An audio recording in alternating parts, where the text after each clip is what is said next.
მოგესალმებით. საქართველოში აკრედიტებულ საელჩოებს, საერთაშორისო ორგანიზაციებს, არასამთავრობო ორგანიზაციებს, ადგილობრივ და საერთაშორისო მედია ორგანიზაციებს. რეგიონში ურთულესი მდგომარეობაა მედიის თავისუფლების მიმართულებით. კარგად დავინახეთ, როგორ მოხდა აჭარის ტელევიზიაში ხელისუფლების გავლენის ზრდა, დირექტორისა და ჟურნალისტების უკანონო გათავისუფლება. დაიხურა TV25. ახლა მიმდინარეობს შეტევა ყველაზე ობიექტური, მიუკერძოებელი და კვალიფიციური მედია ორგანიზაციის გაზეთ ბათუმელებისა და ნეტგაზეთის წინააღმდეგ. ივანიშვილის ძალადობრივი საპოლიციო რეჟიმი პროვოცირებით მოხდა ჟურნალისტისა და მედია მენეჯერის მზია ამაღლობელის დაკავება. მას დაკავებისას პოლიციის ხელმძღვანელი ირაკლი დგებუაძე აყენებდა შეურაცხყოფას, რაზეც არვინ დასჯილა დღემდე. ივანიშვილის სასამართლომ ნოტარიუსის ფუნქცია შეასრულა და პატიმრობა შეუფარდა მზია ამაღლობელს. ის 17 დღეა შიმშილობს და დღემდე არ გაუწევიათ კვალიფიციური სამედიცინო დახმარება.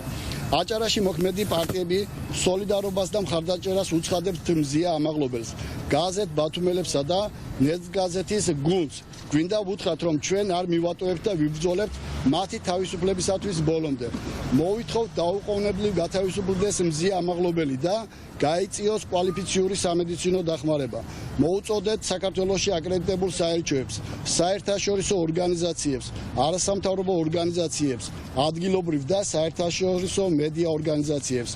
მიეცეს სათანადო შეფასება და განხორციელდეს რეაგირება, გამოყენებული იქნას ყველა შესაძლებლობა, რათა გადარჩეს მზია ამაღლობელის სიცოცხლე და ჯანმრთელობა.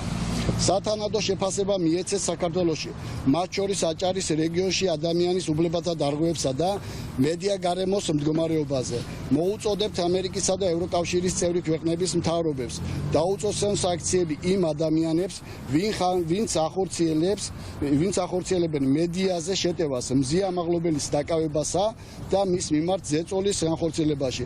მონაწილე ძალოვანი სტრუქტურების წარმომადგენლებს, მოსამართლეებს, რომლებმაც უკანონოდ აუკეთეს თავისუფლება და პენიტენციური დაწესებულების წარმომადგენლებს, რომლებიც არ ახორციელებენ სათანადო სამედიცინო სერვისების მიწოდებას მზია ამაღლობელს.